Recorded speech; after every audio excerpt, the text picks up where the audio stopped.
할렐루야. 여러분 이렇게 만나 뵙게 해서 반갑습니다.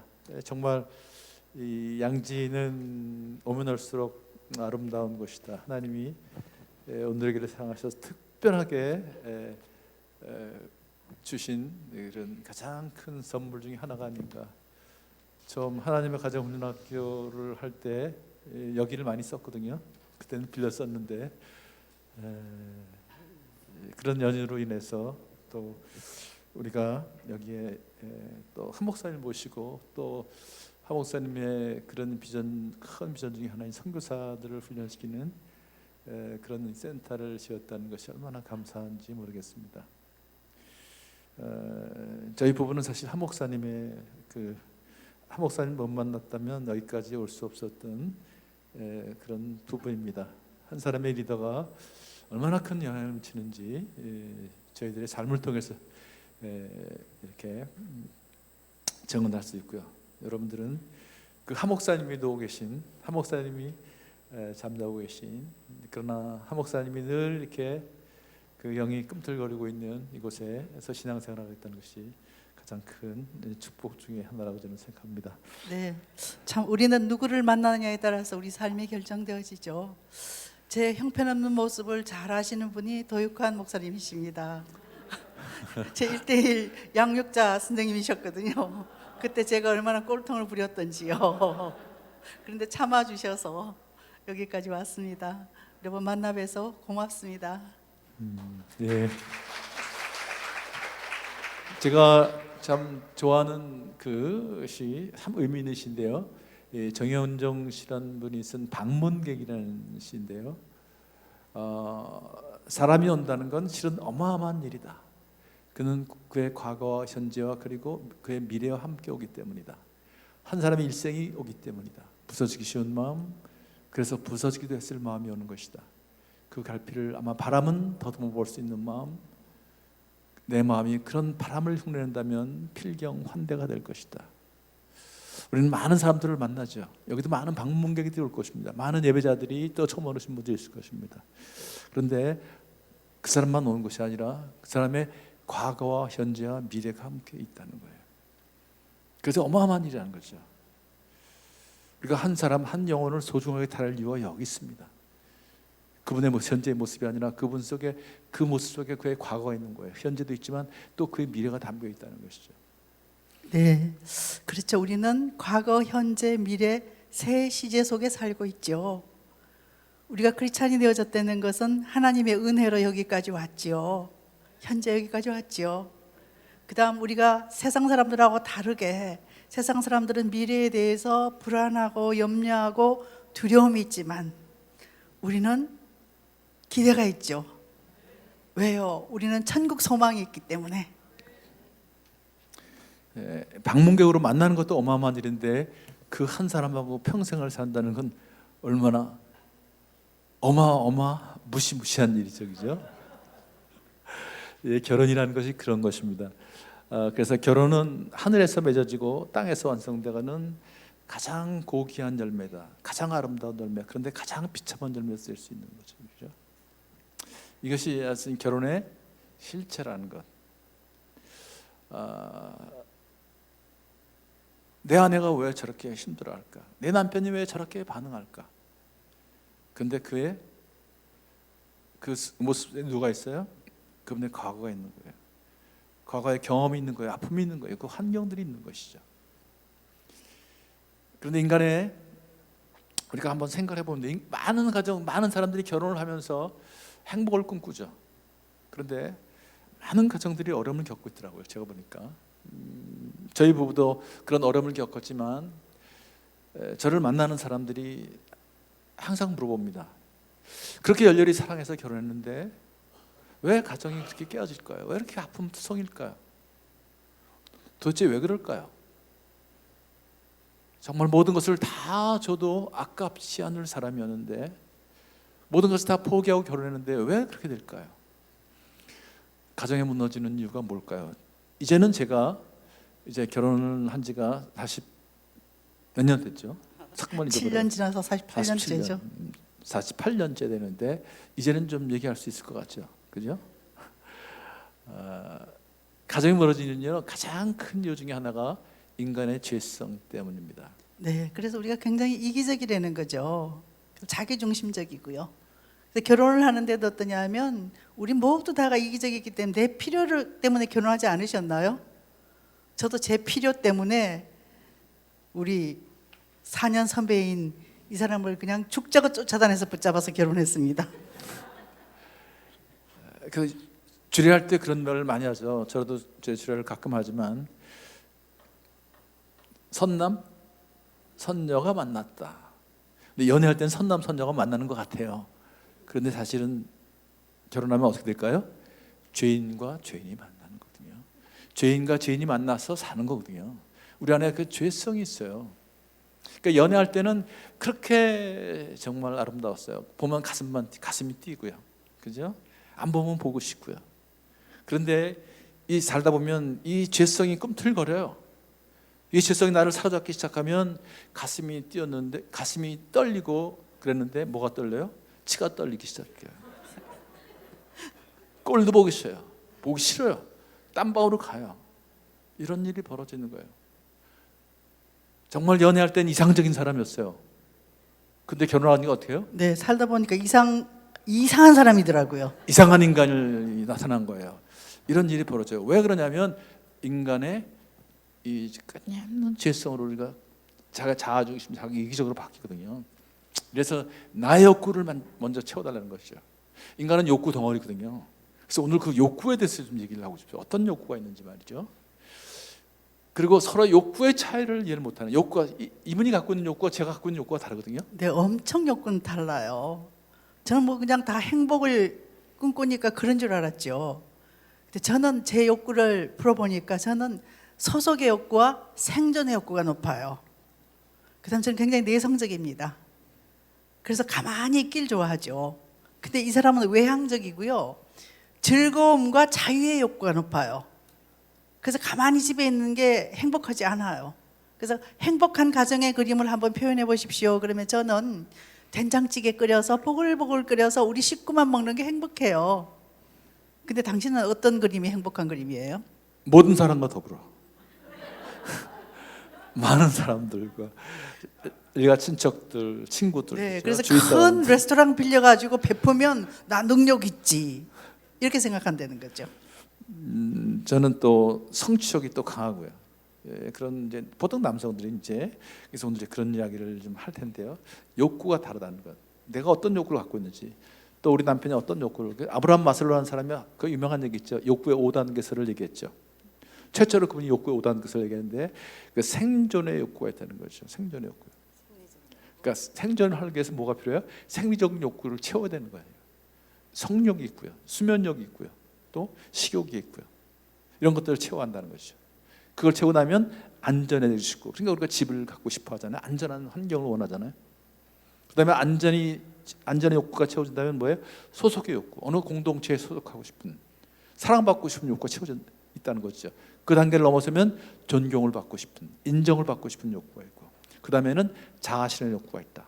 5가지 얘기인데 그 외에 또 본인도 그 설을 또 변경했지만 많은 사람들이 다른 이야기를 하고 있죠.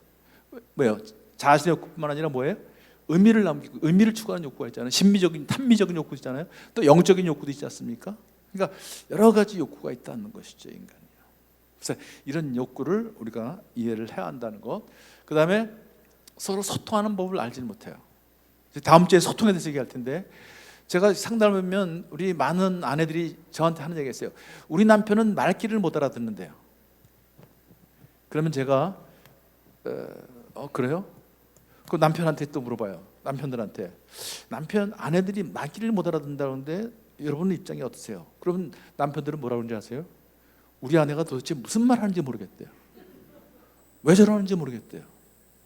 이런 이제 넌센스가 있어요. 쉬운 네. 예를 하나 들면, 제가 서부인고 온누리에서 한번 40대 후반의 부부를 보자마자 그 자매님이 저한테, 아유 장로님 여쭤볼 말씀이 있대요. 그죠? 차 한잔하자고.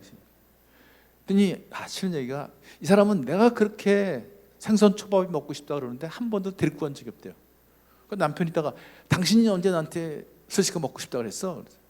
그래서 자초지종을 얘기해 버렸더니요, 남편이 하는 얘기가 이런 얘기예요. 어느 날 들어더니 아내가, 여보 우리 동네 들어오는데 그 사거리 있지, 거기에 스시집이 생겼더래요.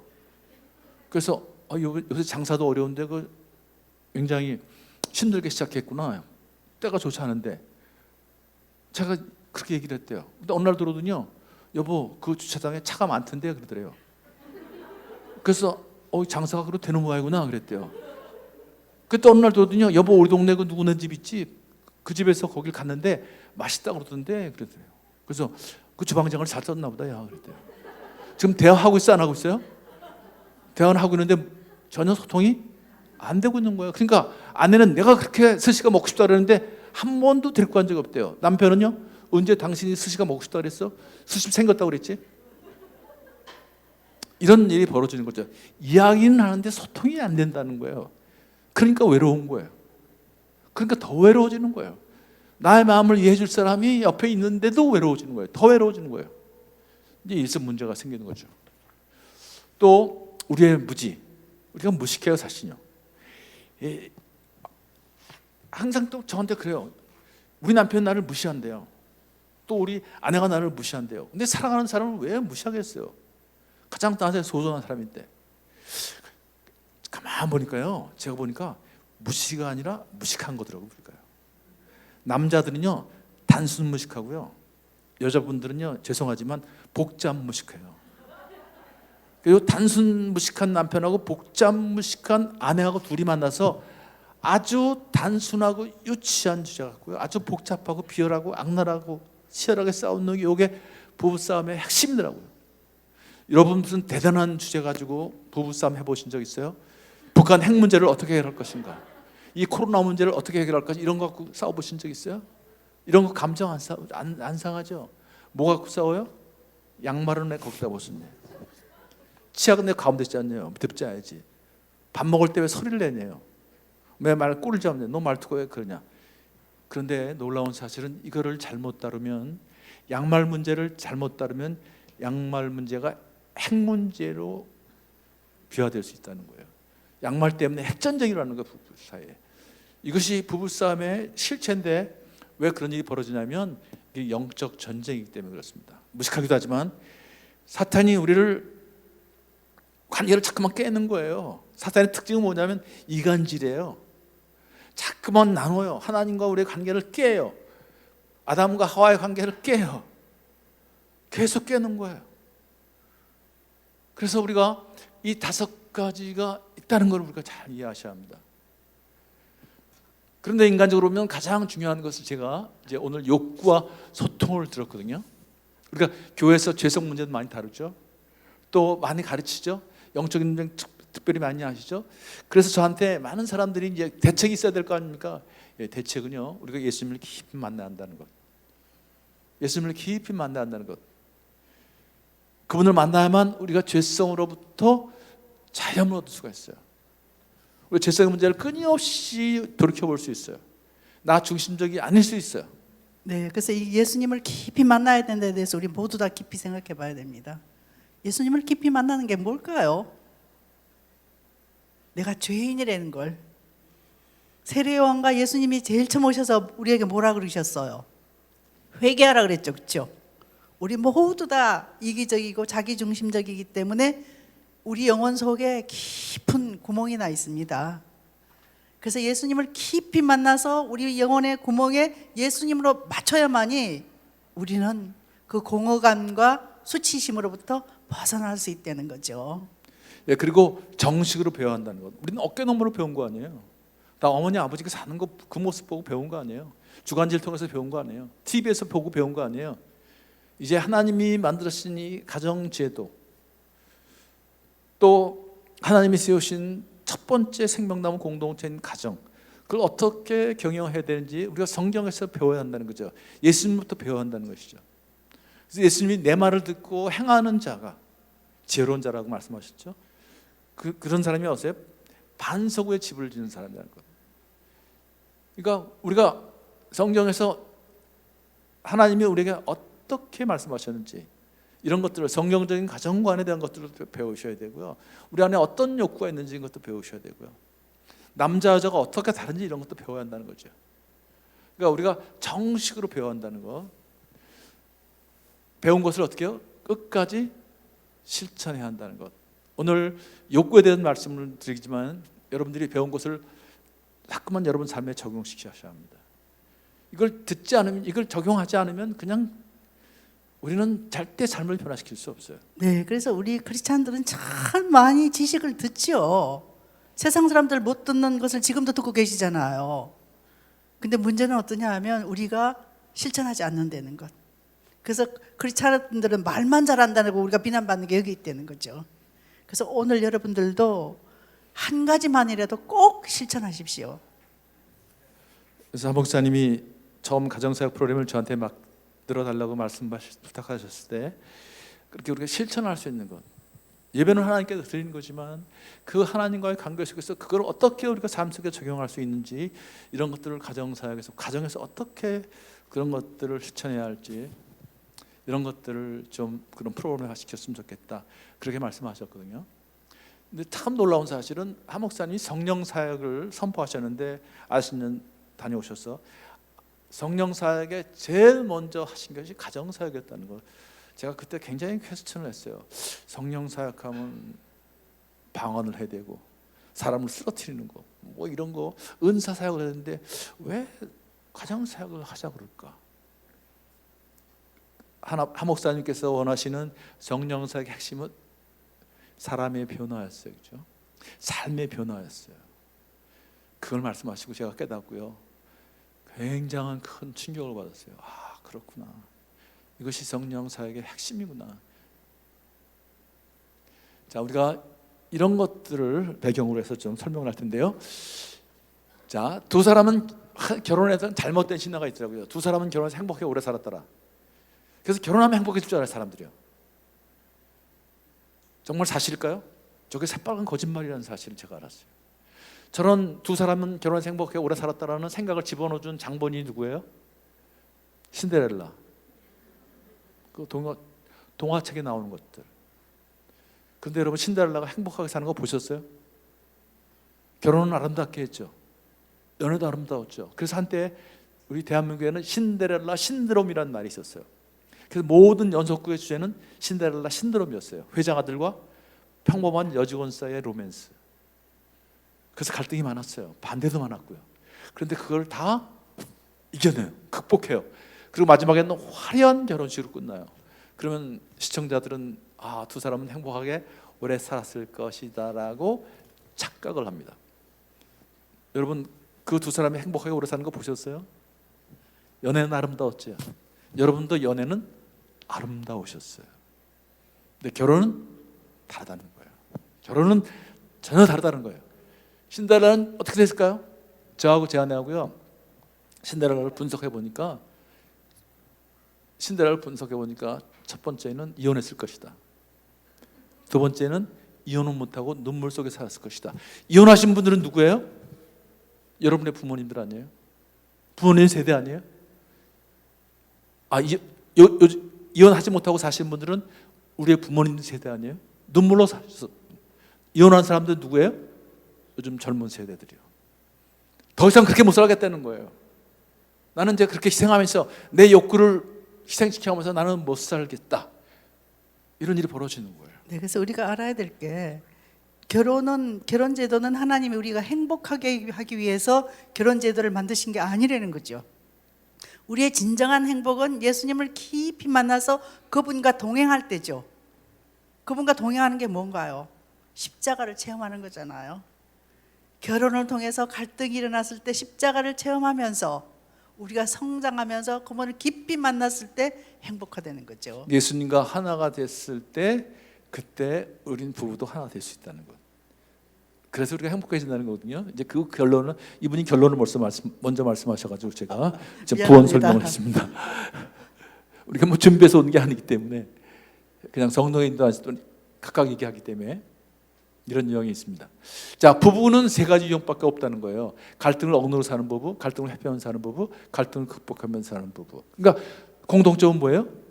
갈등은 반드시 있다. 갈등은 반드시 온다. 근데 부부뿐만 아니라 모든 관계에서는 갈등이 반드시 옵니다. 근데 이 갈등을 우리는 부정적으로 봐서는 안 된다는 거죠. 갈등은 엄청난 순기능이 있습니다. 갈등이 있어야지 내 깊은 욕구를 여기에다가 표현할 수 있고 이 사람의 깊은 욕구를 우리가 알 수 있죠. 그래서 갈등은 우리를 성장시키는 굉장한 순기능이 있습니다. 그래서 미국의 시카고 대학에서 갈등이 있는 부부를 15년 동안 종단 연구해 봤습니다. 그랬더니 놀랍게도 처음 갈등이 생겼을 때 아닌가 봐요 하고 헤어진 사람은 다음 관계에서도 또 같은 갈등이 있더라는 거죠. 근데 이런 세미나도 듣고 상담도 해보고 왜 그럴까 돌아본 사람들은 엄청나게 성숙하더라는 거죠. 그래서 저는 그 결혼 예비학교에 가서 다른 강의하지 않습니다. 젊은이들 갈등이 왔을 때 놀라지 마십시오. 갈등은 어떤 관계에서든지 옵니다. 꼭 부탁하는 것이 갈등을 부정적으로 보지 말라고 결혼 예비학교에서 제가 부탁을 하지요. 그러니까 중매 결혼보다 연애 결혼하는 사람들이 이혼율이 더 높다거든요. 그 이유가 뭘까요? 그렇게 사랑했던 사람인데 어떻게 이럴 수가 있나? 잘못 만났구나. 내가 실수했구나. 이런 생각하는 거예요. 절대 그렇지 않습니다. 갈등은 오게 돼 있어요. 그 갈등을 어떻게 극복하느냐, 어떻게 다루느냐에 따라서 우리는 행복해진다는 거. 우리도 성숙하고요. 그래서 우리는 그럴수록 어떻게 해요? 자꾸만 하나님 앞에 나가는 거예요. 이번 그 주일 그 신문에 아주 좋은 이상학 교수님이 쓴 글이 있던데 한번 여러분 보십시오. 사랑이란 그런 거거든요. 때로는 나를 적기도 하고요. 때로는 포기하기도 하고요. 항상 사랑이란 건 그렇게 낭만적인 거 아니거든요. 십자가가 필요한 거예요, 사실. 더 십자가 앞에 깊이 가는 게 그게 부부관계거든요. 어떻게 십자가 없이 남편을 존경할 수 있겠어요? 어떻게 십자가 없이 아내를 끝까지 사랑할 수 있겠어요? 늘 서로 부딪히는데, 욕구가 다른데, 소통이 때로는 안 되는데, 자, 갈등은 반드시 있다는 거. 그런데 많은 사람들이 갈등을 하게 되면 뭐라고 그러냐면 성격 차이 때문에 못 살겠다고 그래요. 성격 차이 때문에 못 살겠대요. 그러면서 뭐라고 그러냐면 톱 탤런트 누구누구 파경, 그럼 뒤에 한 줄 더 나오죠. 뭐라고 나오죠? 네, 돌이킬 수 없는 성격 차이로. 예전엔 다 성격이 좋았대요. 근데 결혼하면 성격이 안 맞서 못 살겠대요. 이게 새빨간 거짓말이에요. 제가 여러분 거짓말인 거 금방 밝혀드릴 수 있어요. 그렇죠? 자, 연애 결혼해서 한번 손 들어보실래요?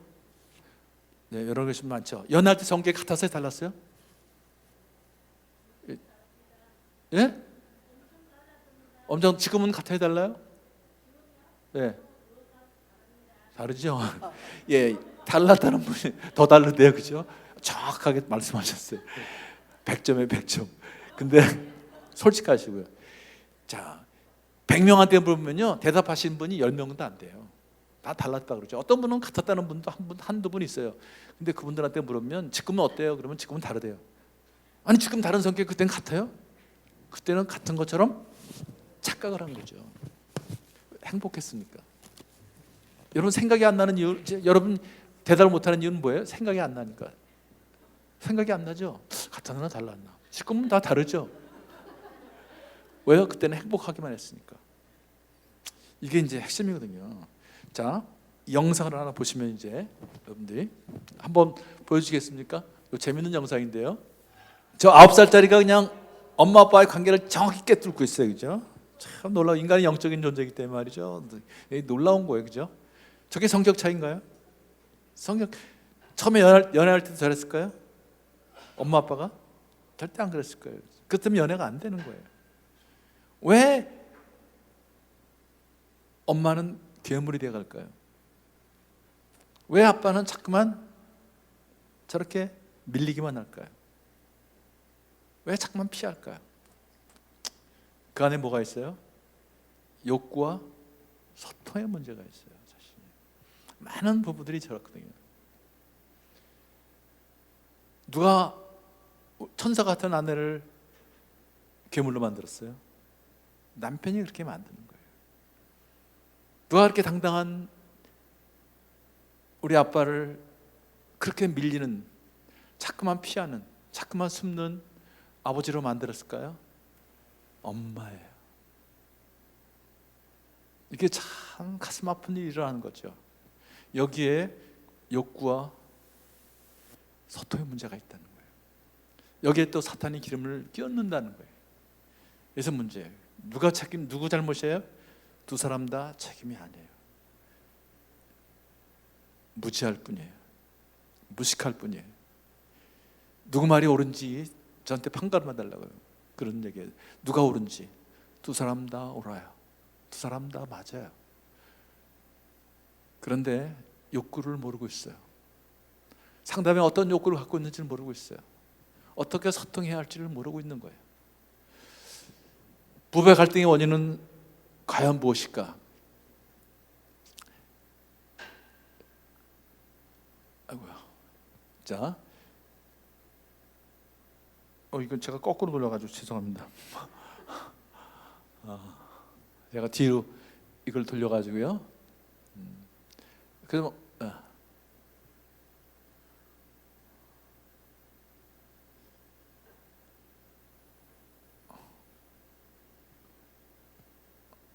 자, 산 존슨이라는 분이요, 이런 얘기를 했어요. 부부 갈등은 가장 소중한 사람에게 소중하다는 느낌을 받지 못하고 그와 친밀하고 싶은 욕구를 얘기했죠. 욕구가 채워지지 않아서 정서적으로 단절되는 것이 표면적으로 나타나는 현상이다. 그러니까 그런 욕구를 애착 욕구라고 하거든요. 내가 당신 안 했냐는 거예요. 당신한테 내가 소중한 사람이냐는 거예요. 나는 당신을 가장 소중한 사람 생각하는데 당신은 나를 소중한 사람을 생각하는 거냐. 남편 어때요? 내가 가장이냐는 거예요. 나는 가정을 위해서 모든 걸 다 희생하고 있는데 나한테 어떻게 이럴 수가 있냐는 거예요. 너 지금 나 무시하고 있는 거 아니냐는 거예요. 내가 이 가정에 도대체 뭐냐, 어떤 존재냐는 거예요. 두 사람 사이에 이런 문제가 있는 거예요. 그것이 그런 애착 욕구가 하나가 더 친밀하고 싶은 그 애착 욕구가 채우지 않아서 정서로 단절되는, 소통이 무너지는 거예요. 소통의 체계가 무너지는 거예요. 이게 부부싸움의 핵심이라는 거예요. 부부 갈등의 핵심이라는 거예요. 그래서 제가 애착을 다루고 또 욕구를 다루고 이제 소통을 다루기로 한 것이죠. 애착 관계라는 것은요, 인간은 그 가장 정석인 욕구 중에, 우리는 영적인 욕구가 있고 정석인 욕구가 있고 육적인 욕구가 있지 않습니까? 이게 정석인 욕구 중에 가장 큰 핵심이 뭐냐면 이 애착 욕구거든요. 그래서 애착 관계라는 건 뭐냐면 가장 소중한 관계, 생존을 해서 꼭 필요한 관계, 내 삶에 의미를 주는 관계. 그래서 애착 대상과 하나가 되고 싶은 애착 욕구가 있다는 거예요. 네, 그래서 생존을 위해서 꼭 필요한 단계는 부모와 자녀와의 관계죠. 그다음 내 삶에 의미를 주는 관계는 부부와의 관계라는 거죠. 자, 이 애착 욕구가 가장 정서적인 기본 욕구입니다.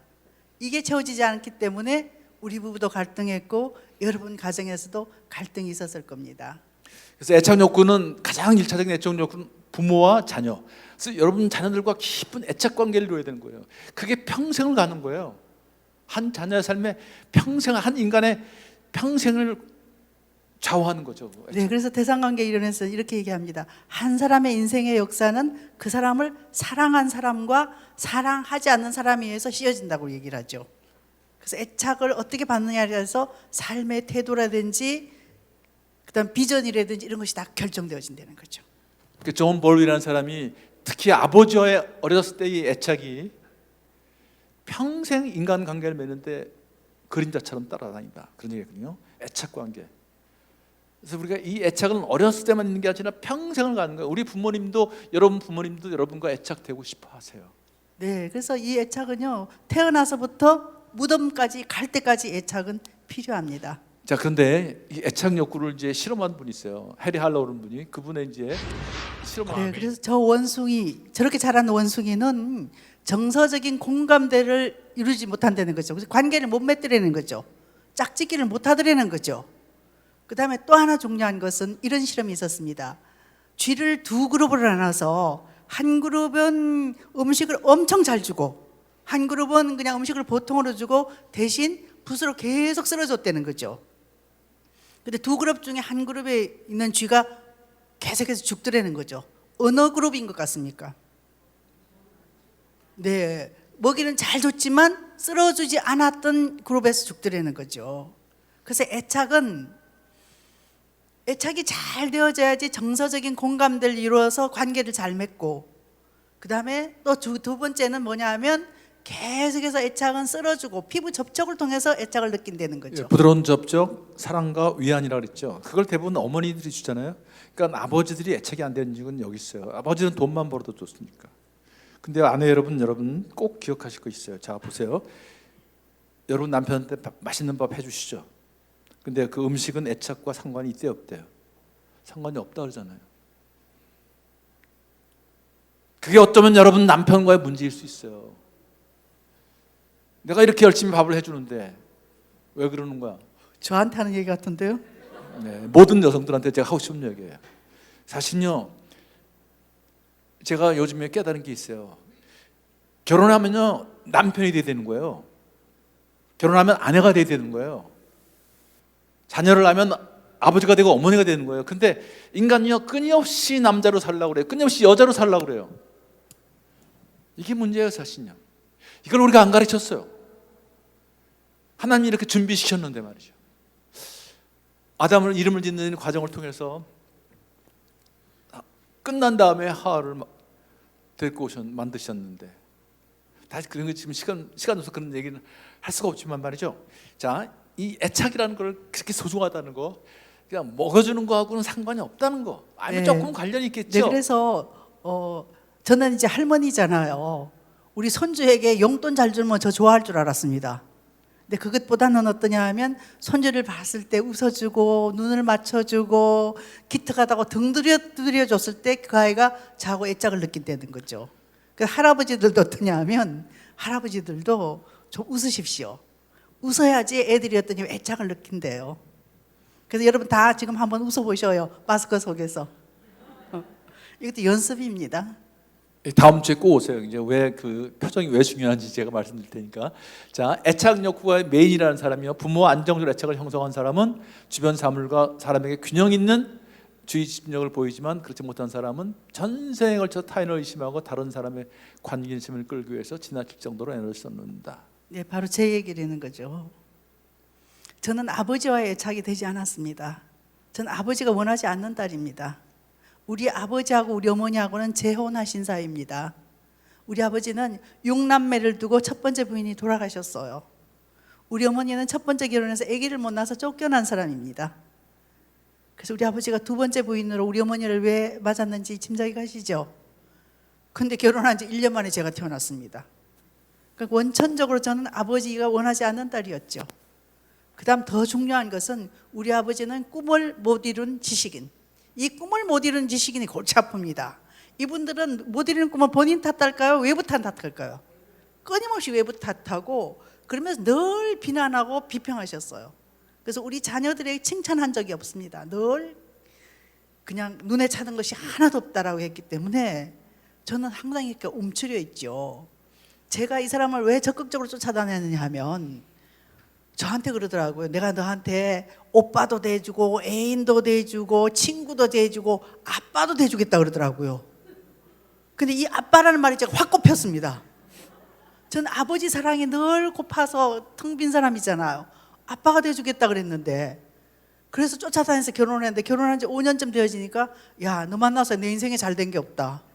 전 기억이 없습니다. 이런 뻔뻔스러움. 남자들은 그런 거 기억 못해요. 그래서 어느 날은 저를 막 흔들더니만 너 나를 왜 이렇게 들들볼까? 나는 네 아빠가 아니야. 네 아버지가 못 보았던 사람과 나를 왜 그래? 목 졸려 죽겠대요. 그래서 그건 기억나요, 제가. 그건 기억나요? 네. 그래서 저는 아주 나쁜 남자인 줄 알았습니다. 근데 제가 친구 연인 오빠 아빠, 그건 뭐 제가 만드는 얘기가 어느 책을 보니까 그게 나왔더라고요. 독일의 사랑이라는 책에. 그래서 그걸 썼는데 아빠가 돼준다는 게 그렇게 좋았대요. 그러니까 이분은 저한테 어떤 걸 기대했어요? 아빠의 사랑을 기대한 거예요. 제가 연애할 때는 충분히 줬어요. 결혼하니까 돼요? 제가 아빠가 될 수 있나요? 안 되는 거예요.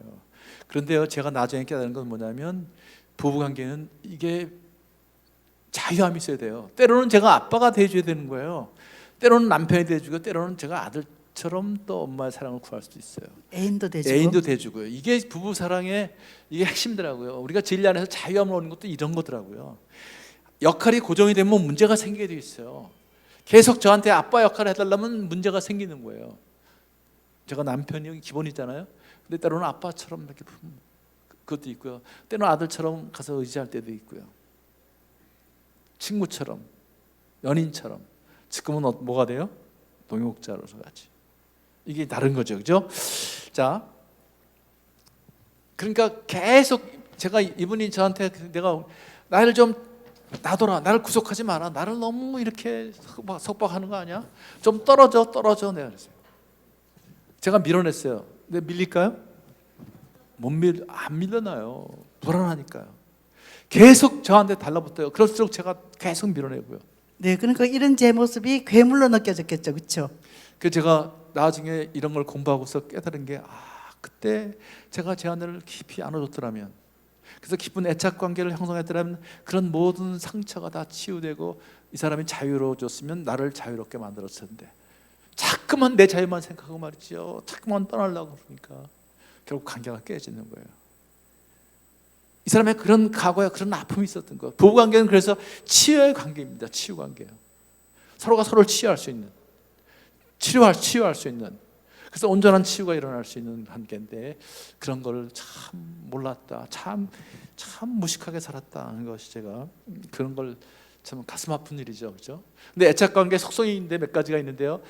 자, 애착이 잘 돼야 비애착적인 행동이 활발해진다. 이게 무슨 얘기냐면, 여러분 남편과 애착이 잘 돼야 밥 짓고 설거지하고 빨래하는 그거 행복한 거예요. 여러분 남편들 일하는 거 행복한 거예요. 부부 애착이 잘 돼야만. 애착이 잘 돼야 남편은 직장에 집중할 수 있고 아내는 모든 일에 의미가 있고 즐겁게 할 수 있다는 거죠. 또 부부 애착이 잘 되면 자녀들이 안정감을 갖는다는 거죠. 그래서 부부가 자녀한테 줄 수 있는 최고의 선물은 부부가 애착된 모습을 보여주는 거, 그걸 경험시키는, 그것이 아이들한테 줄 수 있는 최고의 선물. 그런 아이들이 안정감을 갖고 자신감을 갖고 가치감을 갖고 또 그런 아이들이 창의성이 높아지고 그런 얘기들이 계속 나오거든요. 그래서 우리 부부의 애착 상태가 이게 감정을 통해서 전해지잖아요. 바로 0.02초 만에 자녀들에게 전해진다는 거죠. 우리 할머니 할아버지의 애착 관계가 우리 손주들에게 바로 전해진다는 거죠. 부부 애착이 안 되면 남편은 되게 일에 집착하고요, 아내는 자녀에게 집착하죠. 그래서 또 문제가 생깁니다. 인간은 영적인 존재거든요. 그래서 주님과 애착이 안 되면 세상에 집착하게 되어 있어요. 그래서 우리가 늘 하는 얘기가 그리스도가 내 안에, 이거 주님과 인간의 그런 하나님과 예수님과 애착을 설명하는 거예요, 사실은요. 모든 애착 관계를 이론하는 이론가들은 인간의 애착 얘기만 하지만 인간은 영적인 존재이기 때문에 저는 인간도 주님과 애착이 되어야 한다. 그래야 세상에 집착하지 않는다. 주님과 애착이 되어지면 부부간의 애착에 문제가 있더라도 커버할 수 있다는 거죠. 이건 다 여러분 100% 받아들이시죠? 그래서 진정한 자유를 원하면 주님과 애착이 되어야 한다. 그래서 예수님 자유시니까. 그래서 예수님이 뭐라고 말씀하셨어요? 진리를 알지니 진리가 너희를 자유케 하리라. 그래서 우리가 꼭 예수님을 만날, 예수님과 깊은 애착 관계에 대한 것, 그것이 주님을 사랑하는 것이고요. 또 그것이 우리의 신앙생활이죠. 자, 부부 애착의 핵심 요소는 이제 오늘 에베소 5장 33절에서 나온 사랑과 존경이, 그래서 바울 사도가 정확하게 아주 심플하게 얘기해요. 그러나 아주 심오한 의미를 두고 말이죠. 2000년 전에 바울 사도가 저렇게 말씀하셨는데 2000년 후인 현대 심리학자도 같이 얘기를 한다는 거죠. 그래서 미국에서는 부부 갈등이 일어나면 저 존경과 사랑만 가지고도 부부 치유하는 세미나가 굉장히 선풍적입니다. 인정과 신뢰와 칭찬이라는 코드가 있고요. 또 염려와 배려와 관심, 돌봄이라는 코드가 사랑 안에 있다는 것이죠. 근데 여러분이 연애할 때는요, 남자들이 다 저렇게 해줘요. 또 여러분들 다 남편한테 저렇게 하셨어요. 근데 결혼하고 나면 저게 안 돼, 이상. 네, 결혼은 현실이니까요. 그래서 많은 부부들이 결정적으로 저 부분에 걸려서 갈등이 일어난다는 거죠. 저희 부부도 저도 저 부분에 걸려서 제가 이제 살아보니까 우리 대학 4년 선배님이 얼마나 허술하든지요. 예를 한번 들어볼게요. 이 양반 길눈이 어두워요. 그러니까 어떠니 제가 옆에 앉아서 저는 길눈이 아주 밝습니다. 그러니까 좌회전 우회전 막 도와줬죠. 근데 제가 그렇게 도와주니까 고마웠어요, 불쾌했어요? 기분 나빠요. 참 이상하죠. 그래서 저희가 대전 충남대학 앞쪽으로 강의를 가는데 강의를 가는데 우회전 유성 인터체인지에서 나와서 우회전하면 3분 안에 충남대학 앞쪽으로 갑니다. 그 제가 길로 넣어놓으니까 우회전 그랬죠. 그랬더니 됐어 그러고 띡 좌회전하더라고요. 한참 가다 보니까 계룡대가 막 나오는 거 있죠. 그때 어디까지 갔어요? 공주까지 가요. 공주 가는 거 기분 안 나빠요. 갔다 오면 그만인데 뭘까지 그 기분 나빠요. 옆에서 길 물어보라는 거 좌회전 우회전 이게 기분 나쁜 거예요. 말투가 틀렸어요. 상황이 그런 상황이 아니에요. 내 말투가 그럴 수밖에 없는 게 또 길도 넣어가지고 또 헤매니까 그냥 말투가 투명하게 나올 수밖에 없죠. 그래서 우회전 그랬더니만 연애할 때는요 그렇게 하면 그래 그러고 가요. 근데 결혼하면 그게 안 돼요. 왜냐면 일상이라는 거 있잖아요. 일상이 그게 참 그 일상이라는 것이 말이죠. 그래서 저는 제가 좌회전 우회전 한 것은 염려와 배려와 관심을 가져서 돌봐드리느라고 그랬는데 이게 남자들은 존경과 인정과 신뢰, 너 나를 무시해? 나도 눈이 썩으로 간다는 거죠. 그래서 저는 이게 이분이 학교 선생님이었어요. 그래가지고 저한테 집에 오면 저를 만나면 이래라 저래라 하는데 제가 아주 그게 기분이 나쁜 거예요. 그 제가 뭐라 그랬냐면 내가 네 학생이냐? 너 벌써 애들이나 가르쳐. 왜 나를 가르치려고 자꾸만 그러는 거야? 아니 그런 사건이 있으려면 그런 말이 나오려면 벌써 사건이 한창 있는 거죠. 지금 내가 단순히 얘기했죠. 애들이나 가르쳐. 그러면 이분 그러는 거예요. 또 내가 아니면 이런 얘기 누가 하냐는 거예요. 누가 해주냐는 거예요. 아주 사명감을 갖고 해요. 제가 오늘 화가 나가지고요. 됐어. 난 네 학생이 아니니까 가서 애들이나 가르쳐. 그러고 문을 쾅 닫고 들어갔어요. 뭐 신혼 때니까 초니까 방이 한 겹밖에 더 있어요. 제가 방 들어갔는데 이분이 들어왔을까 안 들어왔을까요? 예, 들어가요. 여자분들은 들어와요. 그게 사랑이에요. 문을 열고 들어와서 저한테 그러는 거예요. 내 말이 틀렸네요. 틀린 거 있으면 대보래요. 근데 여러분 틀린 말 하세요 안 하세요? 절대 안 해요. 우리 남자들은 다 알아요. 여러분 아내가 틀린 말 하셨어요? 그럼 절대 아니래요. 맞는 말 한대요. 그래서 제가 그랬어요. 그래, 네 말 다 맞아. 근데 뭐가 문제인지 알아? 네 말을 듣면 기분이 나빠. 네, 바로 그 문제라는 거죠. 제가 몰랐습니다. 저는 도와주느라고 그랬는데 그것 때문에 기분이 나빴다는 거죠. 요 진수는 이제 다음 주에 얘기할 거예요. 왜 그런 일이 벌어진 말이죠? 그러면 참기름까지는 얘기하지 말고요. 그건 다음에 해서 지금 시간이 없어서 시간이 오반한데요. 네. 그래가지고 이 존경과 사랑 이제 오늘 모자라는 건 다음에 할 테니까 이건 믿지 않는 분들도 데리고 오셔도 재밌어요. 이걸 알아야 돼요, 그렇죠? 근데 성경에 다 그 비밀들이 있어요. 참 놀라운 게 지금 심리학자들이나 이런 가정사역자들이요 다 back to the Bible 성경에 이런 진리가 있다는 거예요. 인간은요 원초적인 두려움이 있거든요. 남자들은 무시당해야 되는 두려움이 있고 여자들은 버림받음의 두려움이 있어요. 그러니까 남자들은 신뢰를 요구하고 여자들은 나한테 관심을 가져. 내 곁에 있어 좀 줘라. 내 편을 좀 들어줬으면 좋겠다. 그 심리학자들이 하는 얘기거든요. 근데 놀라운 사실은 그냥 존경과 사랑을 심플하게 했어요. 이 바울 사도가 이걸 어디서 캐치했을까? 성령의 인도하심이지만 에스더서의 아하스로 왕과 와스티 사건을 보면서 아마 캐치했을 것 같아요. 그 비밀을 다음 주에 얘기해 줄 거예요. 왜 와스티가 폐위를 당했을까? 에스더를 등장시키기 위해서요? 하나님 그렇게 잔인하신 분이에요? 아니에요. 이 비밀이 여기 있어요. 이 비밀의 사랑과 존중이 있어요. 이런 것들을 이해하셔야 한다는 거죠. 자, 공감하는 남편이 되고 소통하는 아버지가 되고 아내 편이 되어달라고 제가 아버지 앞에서 꼭 부탁을 합니다. 공감하는 남편, 소통하는 아버지, 아내의 편이 되어 주십시오. 아내 여러분 예쁘게 반응하는 아내가 되셔야 합니다. 예쁘게 반응, 그걸 매력적인 여성이라고 얘기해요.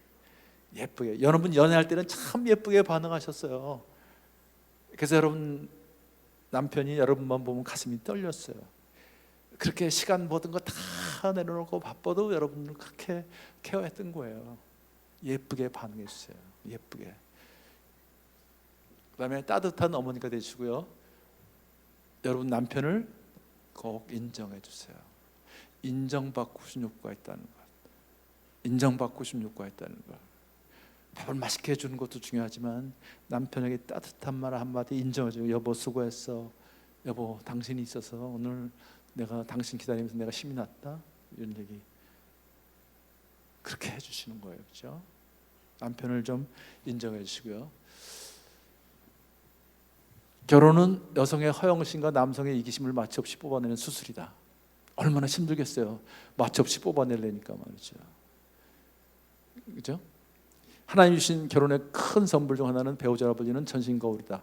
그 거울에 메모가 붙어 있다면 아마 이렇게 쓰여 있을 것이다. 이 거울은 당신이 진짜 어떤 사람인지 보여줍니다. 게리 토마스가. 우리가 이렇게 멋있는 것, 의젓하게 보이지만 실은 이 사람 앞에서, 이 사람 표정에서 제 진짜 모습이 나타난다. 여기 나타난다는 것이죠. 이 사람의 삶에 나타나는 거예요. 이 사람의 모습에 나타나는 거예요. 그렇죠? 전신 거울을 하나님에게 우리에게 선물로 주신 거예요. 나를 보라는 것. 그래서 끊임없이 나를 보면서 십자가 앞에 나가는 거죠. 이것이 사실은 하나님이 우리에게 배우자를 주신 결혼의 큰 비밀 중에 하나라는 거죠. 결혼은 십자가로 연합한 예수님과 그의 백성이 어떤 모습인지 보여주는 그림이다. 모든 사람이 결혼으로 부름받지는 않았지만 모든 사람은 복음으로 부름받았다. 결혼은 모든 사람에게 중요하다. 왜냐하면 그것이 단지 결혼만을 위한 것이 아니기 때문이다. 결혼은 십자가의 것이다. 어떻게 그 상황에서 남편을 존경할 수 있겠어요? 많은 여성들이 그러죠. 존경할 수 하나님만 해야 존경하죠. 그래서 성경은 must respect, 의지를 가지고 존경해라. 의지를 가지고 하는 게 뭐예요? 십자가를 지는 거죠.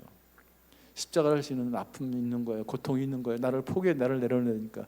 남편들 입장으로 제가 말씀드릴까요? 여러분 아내를 사랑하는 게 쉬운 줄 아세요? 다른 여자 사랑하는 건 쉬워요.